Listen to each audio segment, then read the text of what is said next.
ನಮಸ್ಕಾರ ಫ್ರೆಂಡ್ಸ್, ನಾನು ಬೋರಮ್ಮ ಹೆಚ್ ಅಂಗಡಿ, BA ಪದವಿಯ ರಾಜ್ಯಶಾಸ್ತ್ರ ವಿಷಯದಲ್ಲಿ ಬರುವ ಇಂಟ್ರೊಡಕ್ಷನ್ ಟು ಪೊಲಿಟಿಕಲ್ ಥಾಟ್ ಈ ಚಾಪ್ಟರ್ನ ಅಡಿಯಲ್ಲಿ views of Kautilya on state, so ರಾಜ್ಯದ ಬಗ್ಗೆ ಕೌಟಿಲ್ಯ ಇವರ ಆಲೋಚನೆಗಳನ್ನು ಕುರಿತು ಇದು ಎರಡನೇ ವಿಡಿಯೋ. ಸೊ ಇದರಲ್ಲಿ ಮುಖ್ಯವಾಗಿ ಷಡ್ಗುಣ ಸಿದ್ಧಾಂತ ಏನು ಫಾರಿನ್ ಪಾಲಿಸಿಗಾಗಿ ಹೇಳಿದರು, 6-fold ಥಿಯರಿ ಅಂತ ಕರೆಯಲಾಗತ್ತೆ ಇದನ್ನು. ಸೊ ಇದರ ಬಗ್ಗೆ ಮತ್ತು ರಾಜನ ಒಂದು ಕರ್ತವ್ಯಗಳ ಬಗ್ಗೆ, ಅವನಿಗಿರ್ತಕ್ಕಂಥ ವಿಶೇಷ ಸೌಲಭ್ಯಗಳ ಬಗ್ಗೆ, ರಾಜನಿಗಿರಬೇಕಾದಂಥ ವಿಶೇಷ ಕ್ವಾಲಿಟೀಸ್, ಸೊ ಕೆಲವು ಅರ್ಹತೆಗಳ ಬಗ್ಗೆ ಇವತ್ತಿನ ವಿಡಿಯೋದಲ್ಲಿ ನಾವು ಚರ್ಚಿಸೋಣ. So coming to the Kautilya's views on state. ಮುಖ್ಯವಾಗಿ ಇಲ್ಲಿ ಆ್ಯಸ್ ಐ ಆಲ್ರೆಡಿ ಟೋಲ್ಡ್, ಷಡ್ಗುಣ ನೀತಿ, 6-fold ಪಾಲಿಸಿ ಅಂತ ಕರಿತೀವಿ. ಇದು ರಾಜ್ಯಗಳ ನಡುವಿನ ಒಂದು ಸಮಾನ ಬಲ ಸಾಧಿಸೋದಕ್ಕೋಸ್ಕರ ಹೇಳಿದಂತಹ ಒಂದು ಸಿದ್ಧಾಂತ. ಸೊ ಇದು ಅಗೇನ್, ಸೊ ಇದರಲ್ಲಿರ್ತಕ್ಕಂಥ ಅಂಶಗಳೇನಿದಾವಲ್ಲ, ಈ ಹಿಂದೆ ನಾವು ಡಿಸ್ಕಸ್ ಮಾಡಿದಂತಹ ಮಂಡಲ ಥಿಯರಿ, ಮಂಡಲ ಸಿದ್ಧಾಂತದಲ್ಲಿ ಏನು ಒಬ್ಬ ರಾಜನಿಗೆ ಮಿತ್ರ ಮತ್ತು ಶತ್ರು, ಅರಿ ಮತ್ತು ಮಿತ್ರನ ಒಂದು ಸಂಬಂಧ ಏನಿರುತ್ತಲ್ಲ, ಅದರ ಆಧಾರದ ಮೇಲೆ ಈ 6-fold ಪಾಲಿಸಿಯ ಮೂಲಕ ಅವನು ತನ್ನ ವಿದೇಶಿ ನೀತಿಯನ್ನು ಅನುಸರಿಸಬೇಕಾಗತ್ತೆ ಅಂತ ಕೌಟಿಲ್ಯ ಹೇಳ್ತಾರೆ. ಸೊ ಇಲ್ಲಿ ದ ಬೇಸಿಕ್ ಪ್ರಿನ್ಸಿಪಲ್ ಆಫ್ ಷಡ್ಗುಣ ನೀತಿ, ಷಡ್ಗುಣ ಸಿದ್ಧಾಂತದ್ದು ಬೇಸಿಕ್ ಪ್ರಿನ್ಸಿಪಲ್ ಏನಂದರೆ, a king shouldn't hesitate to break any friendship or alliances that are later found to be disadvantages. So ಅನಾನುಕೂಲಕರವಾಗಿ ಕಂಡು ಬಂದಂತಹ ಯಾವುದೇ ಸ್ನೇಹಗಳನ್ನು, ಮೈತ್ರಿಗಳನ್ನು ರಾಜ ಯಾವುದೇ ಸಂದರ್ಭದಲ್ಲಿ ಮುರಿಯೋದಕ್ಕೆ ಹಿಂಜರಿಯಬಾರದು.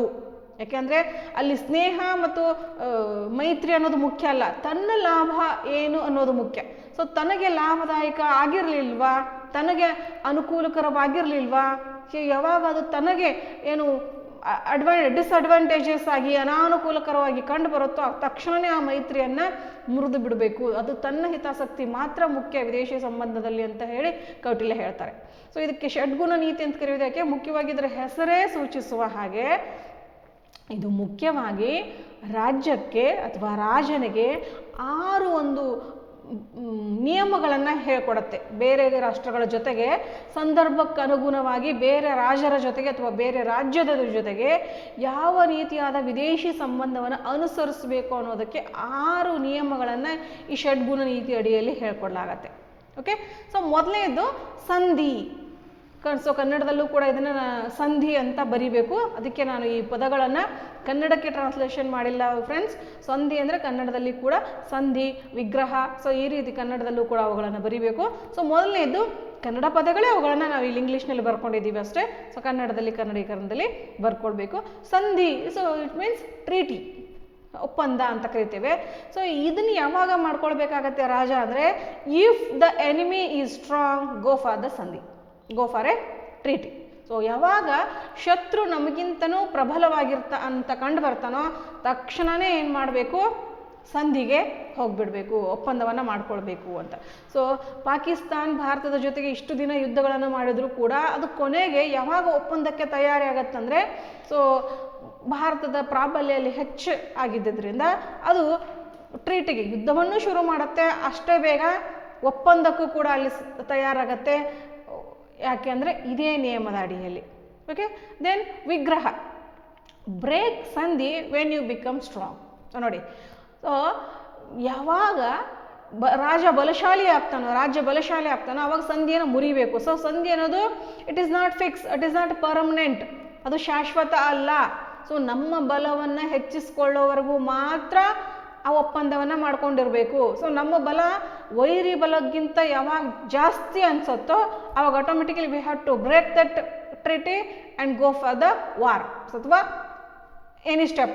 So totally treaty must not be there ಅಂದರೆ ಮಾತ್ರ ಒಂದು ರಾಜ್ಯ ತನ್ನ ಬಲವನ್ನು ಹೆಚ್ಚಿಸ್ಕೊಳ್ಳೋಕೆ ಸಾಧ್ಯ ಆಗತ್ತೆ, ತನ್ನ ಅನುಕೂಲಗಳನ್ನು, ತನ್ನ ಸ್ಥಾನಮಾನವನ್ನು ಹೆಚ್ಚಿಸ್ಕೊಳ್ಳೋಕೆ ಸಾಧ್ಯ ಆಗತ್ತೆ ಅಂತ ಇಲ್ಲಿ ಕೌಟಿಲ್ಯ ಹೇಳ್ತಾರೆ. ದೆನ್ ಥರ್ಡ್ ಒನ್ ಈಸ್ ಆಸನ. ಆಸನ ಅಂದರೆ ಏನು ಹೇಳಿ, ಟು ಸಿಟ್. ಸೊ ಆಸನ ಕನ್ನಡ ಪದ, ಸೊ ಇಲ್ಲಿ ಸಾರಿ ಸಂಸ್ಕೃತ ಪದ ಗೊತ್ತು ನಮಗೆಲ್ಲ. ಕುಳಿತುಕೊಳ್ಳೋದು, ಏನು ಕುಳಿತುಕೊಳ್ಳೋದು ಅಂದರೆ ಇಲ್ಲಿ stationing of forces near enemy's territory.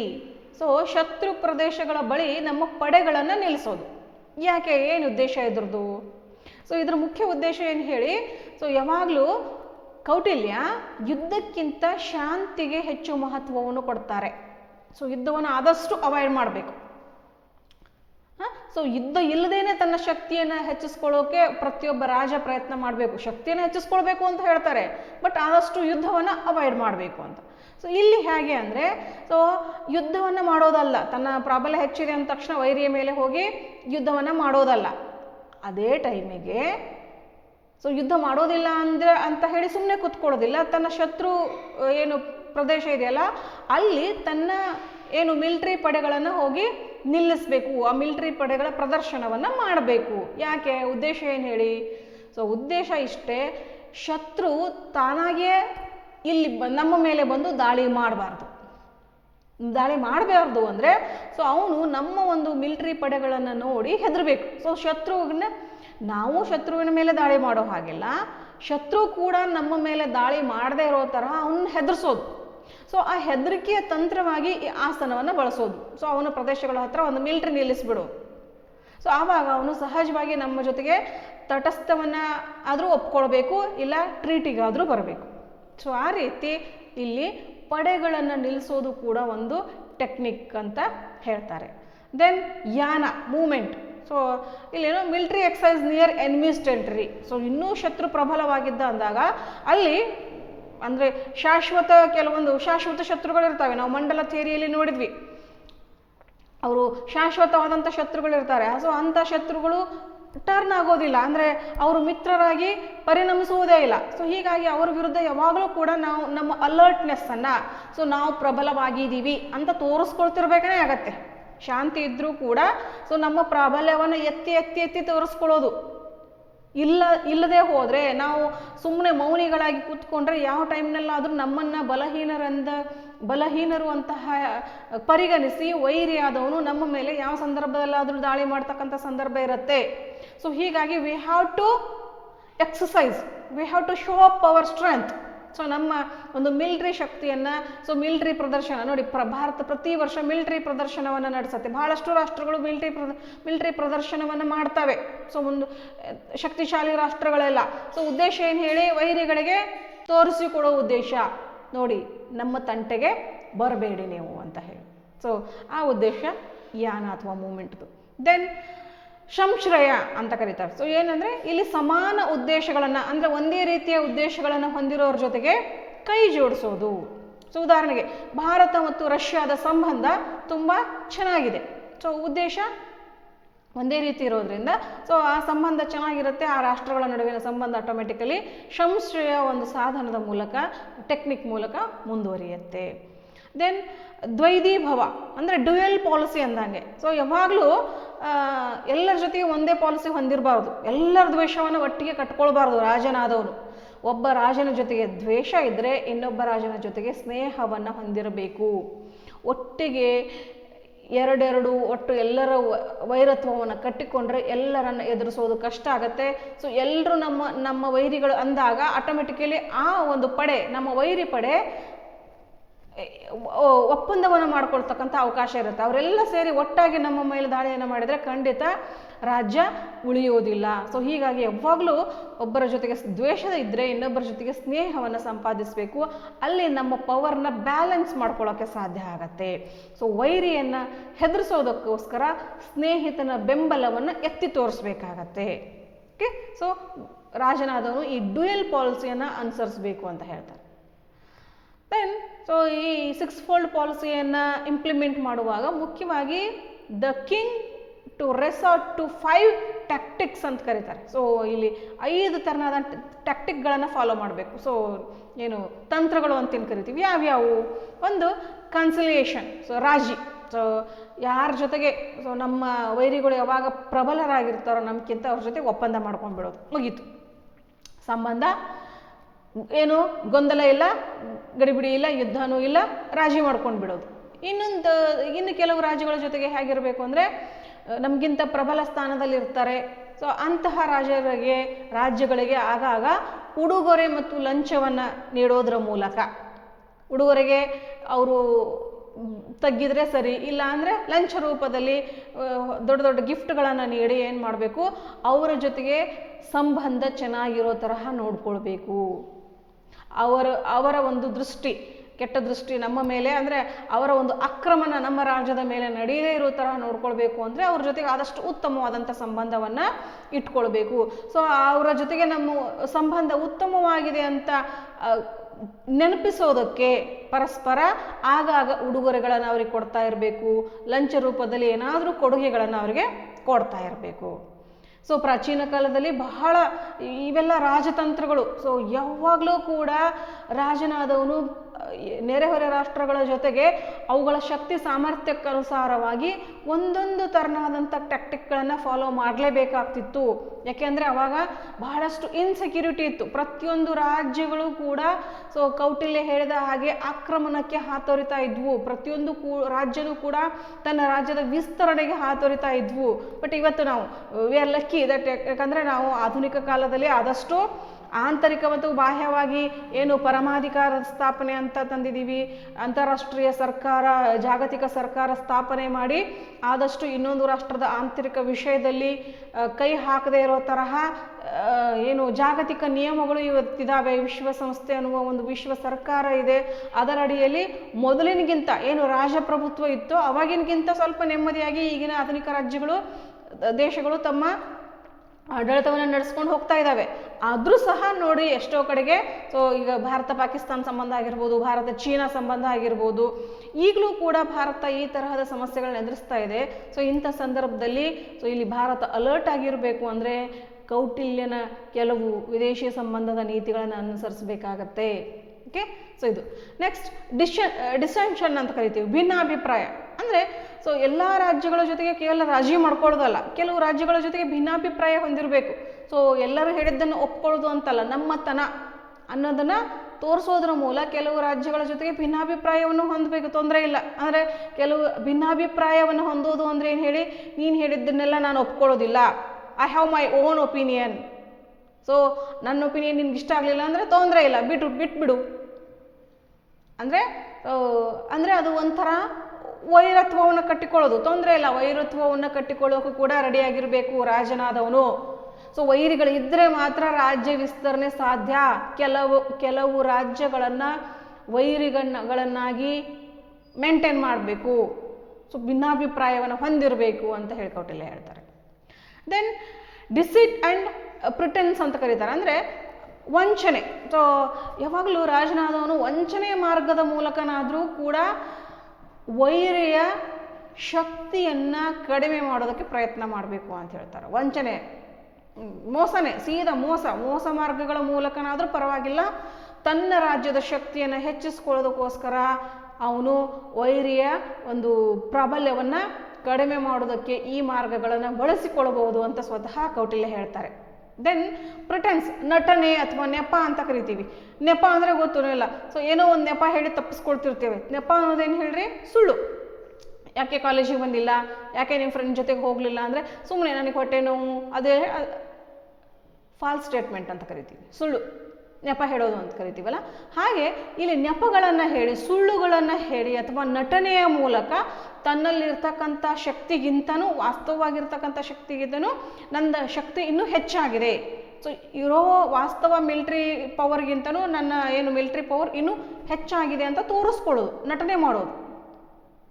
So ಈ ರೀತಿ ನೆಪಗಳನ್ನು ನಟನೆ ಅಂದರೆ ಇನ್ನು ಕೆಲವು ಸಂದರ್ಭದಲ್ಲಿ ಸೊ ಏನು ಒಳಗಡೆ ವೈರತ್ವ ತುಂಬಿದೆ ಆದರೂ ಕೂಡ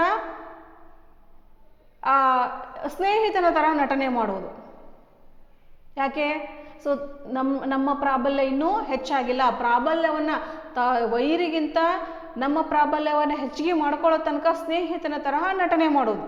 ಸೊ ಯಾವಾಗ ನಮ್ಮ ಪ್ರಾಬಲ್ಯ ಹೆಚ್ಚಾಗುತ್ತೋ ಆವಾಗ ನಟನೆಯನ್ನು ಬಿಟ್ಟು, ಸ್ನೇಹಿತನ ಥರ ನಟನೆಯನ್ನು ಬಿಟ್ಟು ವೈರಿಯ ಥರ ದಾಳಿ ಮಾಡೋದು.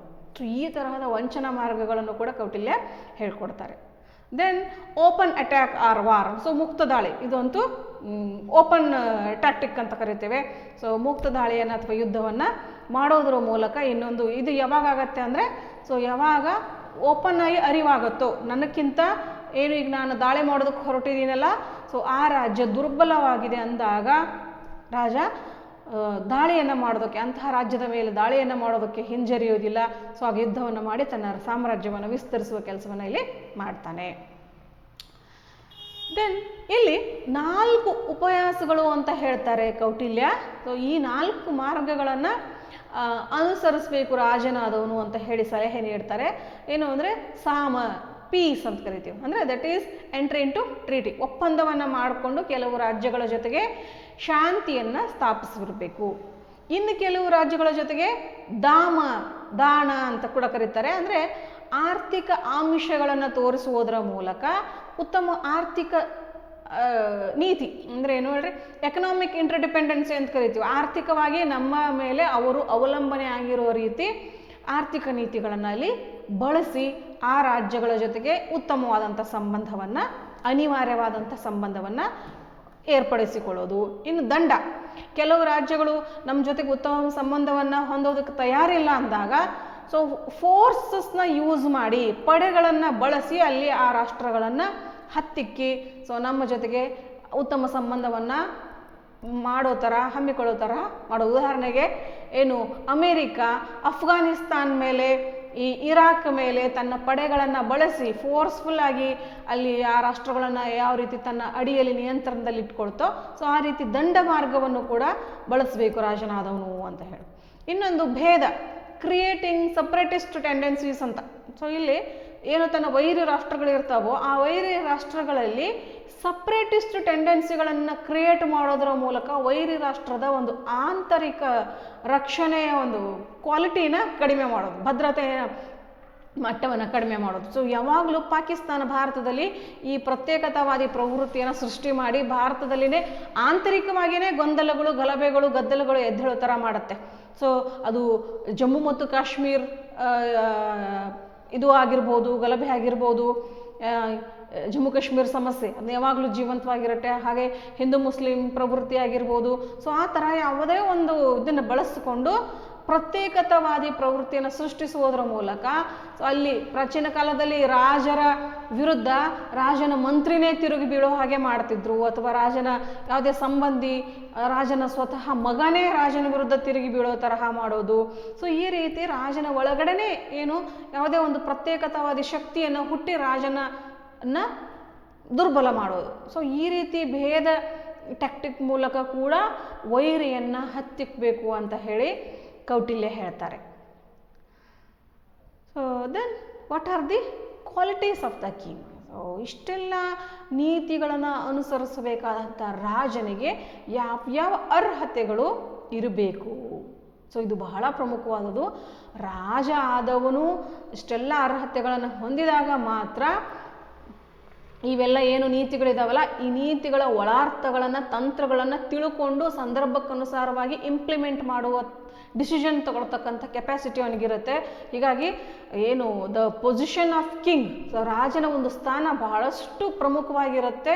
ಆ ಸ್ಥಾನಕ್ಕೆ ಹೋಗೋ ವ್ಯಕ್ತಿ ಕೇವಲ ವಂಶ ಪಾರಂಪರ್ಯವಾಗಿ ಹೋದರೆ ಸಾಲೋದಿಲ್ಲ. He must have a definite some particular qualities ಅಂತ ಕೌಟಿಲ್ಯ ಹೇಳ್ತಾರೆ. ಅವನಿಗೆ ಕೆಲವು ನಿರ್ದಿಷ್ಟವಾದಂತಹ ಅರ್ಹತೆಗಳು ಕಡ್ಡಾಯವಾಗಿ ಬೇಕೇ ಬೇಕು ಅಂತ ಹೇಳ್ತಾರೆ. Then what are those? ಯಾವುವು? So first one is a king should be perfect by physically, mentally and intellectually. ನೋಡಿ, ರಾಜನಾದವನು ಕೇವಲ ದೈಹಿಕವಾಗಿ ಸಮರ್ಥನಾಗಿದ್ದರೆ ಸಾಲದು, ಕೇವಲ ಮಾನಸಿಕವಾಗಿ ಅಲ್ಲ, ಕೇವಲ ಇಂಟೆಲೆಕ್ಚುಯಲ್ ಅಲ್ಲ. ಸೊ ಇವು ಮೂರರಲ್ಲೂ ಕೂಡ ಪರಿಪೂರ್ಣರಾಗಿರಬೇಕು.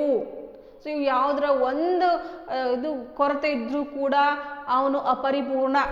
ರಾಜನಾದವನು ದೈಹಿಕವಾಗಿ ಸ್ಟ್ರಾಂಗ್ ಇರಬೇಕು, ಸೈನ್ಯದಲ್ಲಿ ಹೋಗಿ ಸ್ವತಃ ಸೈನ್ಯದ ಮುಂದಾಳುತನವನ್ನು ವಹಿಸಿ ಹೋರಾಡೋಕ್ಕೂ ತಯಾರಿರಬೇಕು. ಮಾನಸಿಕವಾಗಿ ನಿರ್ಧಾರಗಳನ್ನು ತೆಗೆದುಕೊಳ್ತಕ್ಕಂಥ ಸಮಯಕ್ಕೆ ತಕ್ಕನಾದಂಥ ಏನು ತಂತ್ರಗಳನ್ನು ಬಳಸುವ ಒಂದು ಮಾನಸಿಕ ತಯಾರಿ ಇರಬೇಕು. ಇಂಟೆಲೆಕ್ಚುಲಿ ಬೌದ್ಧಿಕತೆ, ಸೊ ಏನು ಅರ್ಥನೀತಿ, ರಾಜನೀತಿ, ಧರ್ಮನೀತಿ, ನ್ಯಾಯಶಾಸ್ತ್ರ ಇವೆಲ್ಲವುಗಳನ್ನು ತಿಳಿದುಕೊಳ್ತಕ್ಕಂತಹ ಬೌದ್ಧಿಕ ಶಕ್ತಿ, ಇಂಟೆಲೆಕ್ಚುಯಲ್ ಪವರ್ನು ಕೂಡ ಅವನು ಹೊಂದಿರಬೇಕು. ಸೊ ಇವೆಲ್ಲವೂ ಇದ್ದಾಗ he is A perfect king ಅಂತ ಕರಿತೀವಿ. ಇದರಲ್ಲಿ ಯಾವುದು ಒಂದು ಇರಲಿಲ್ಲ ಅಂದರೂ ಹಿ ಈಸ್ ಅಪರಿಪೂರ್ಣ ಆಗ್ತಾನೆ. ದೆನ್ ಎರಡನೇದು, ಹಿ ಶುಡ್ ಬಿ ಪಂಕ್ಚುಯಲ್, ಅಂದರೆ ಸಮಯ ಪ್ರಜ್ಞೆ ಬಹಳ ಮುಖ್ಯ ರಾಜನಿಗೆ ಅಂತ ಕೌಟಿಲ್ಯ ಹೇಳ್ತಾರೆ.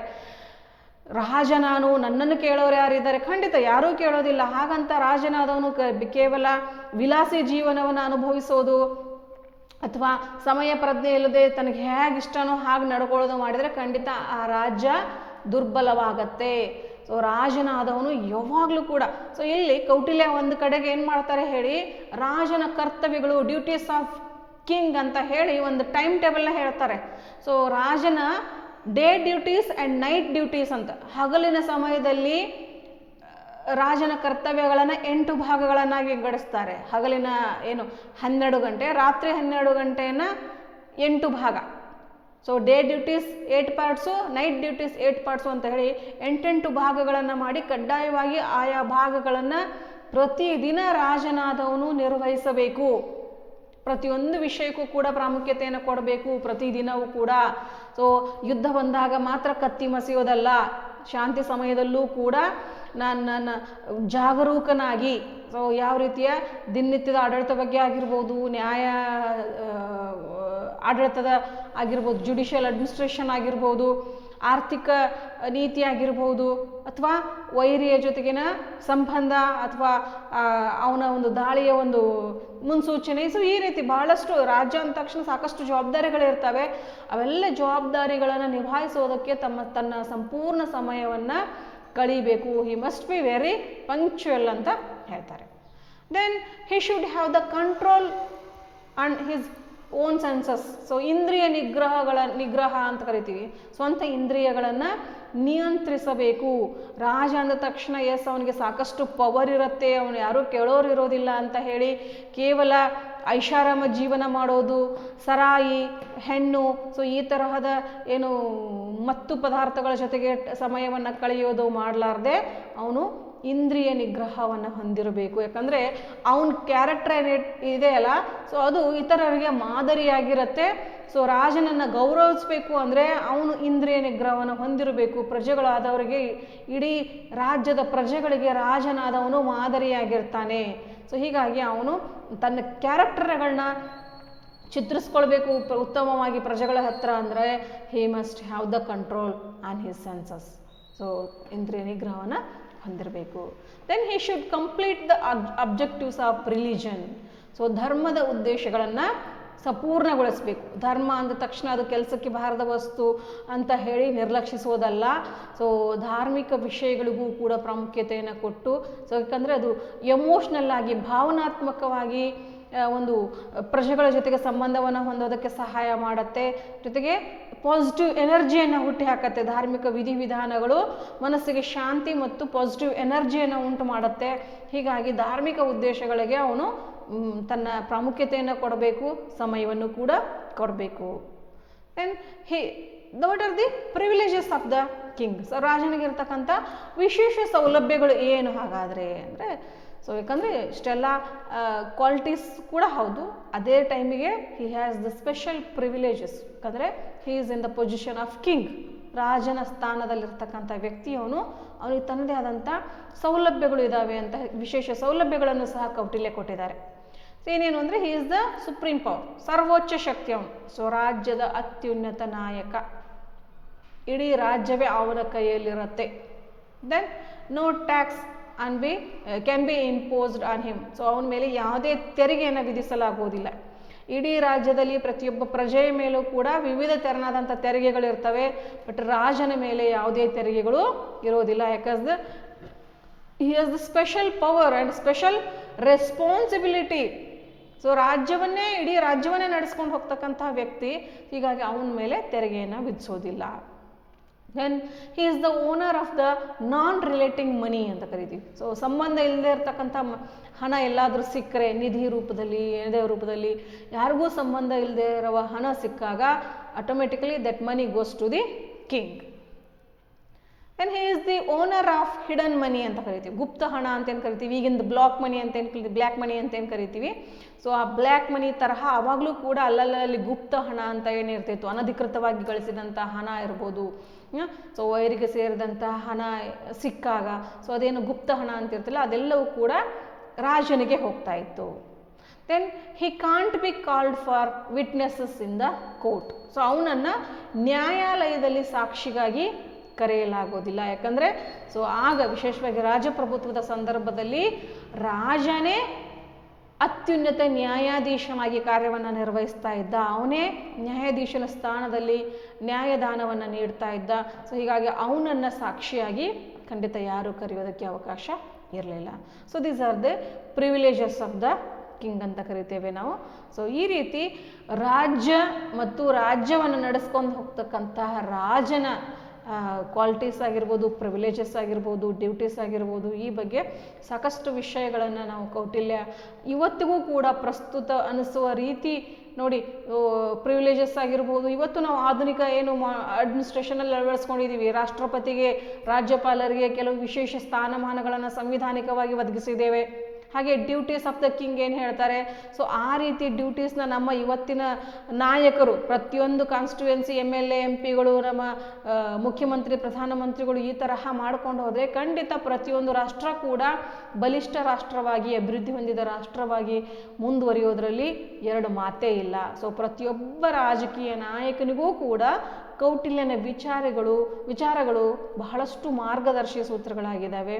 ಸೊ ಖಂಡಿತ ನಾವು ಇವುಗಳ ಬಗ್ಗೆ ಬೀಯಿಂಗ್ ಪೊಲಿಟಿಕಲ್ ಸ್ಟೂಡೆಂಟ್ಸ್, ರಾಜ್ಯಶಾಸ್ತ್ರದ ವಿದ್ಯಾರ್ಥಿಗಳಾಗಿ ಇವುಗಳ ಮೇಲೆ ನಾವು ಹೆಚ್ಚಿನ ಬೆಳಕನ್ನು ಬೀರಬೇಕು, ಹೆಚ್ಚು ನಮ್ಮ ಗಮನವನ್ನು ಕೇಂದ್ರೀಕರಿಸಬೇಕು ಅಂತ ಹೇಳ್ತಾ, so thank you for listening.